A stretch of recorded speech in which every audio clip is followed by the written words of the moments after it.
sevgiden sənə meyxanələr, hər gün əlimdə dolu peymanələr. O qədər içim çıxsın ağıl başıma, başıma dolansın dəli pərvanələr. Yazım sevgiden sənə meyxanələr, hər gün əlimdə dolu peymanələr. O qədər içim çıxsın ağıl başıma, başıma dolansın dəli pərvanələr.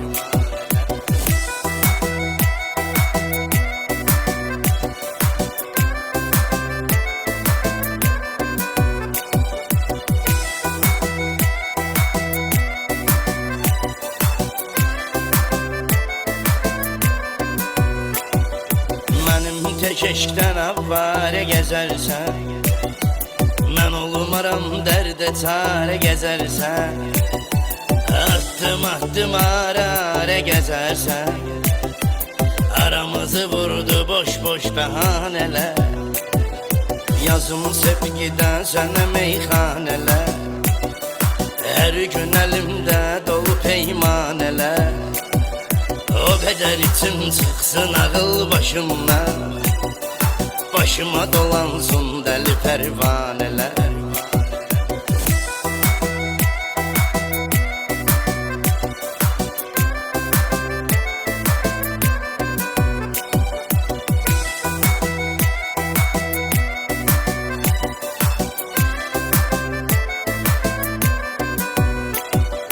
Gözlərin gözəldir göz və vurğunum, əsas odur ki yar sənə mən uyğunum.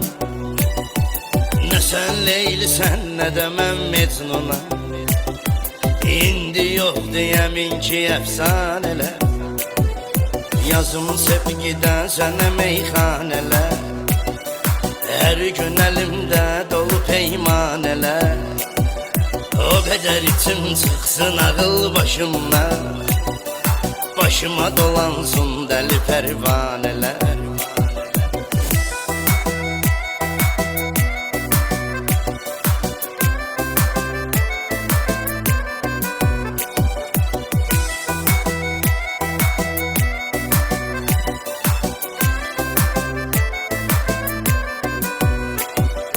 Sən nə bilirsən ki darıxmaq nədir, İçə yollara baxmaq nədir, yağış kimi küçələrə yağmaq nədir.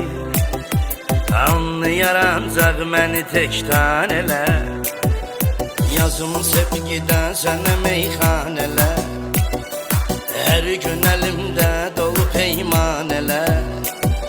O qədər içim çıxsın ağıl başıma, başıma dolansın dəli pərvanələr.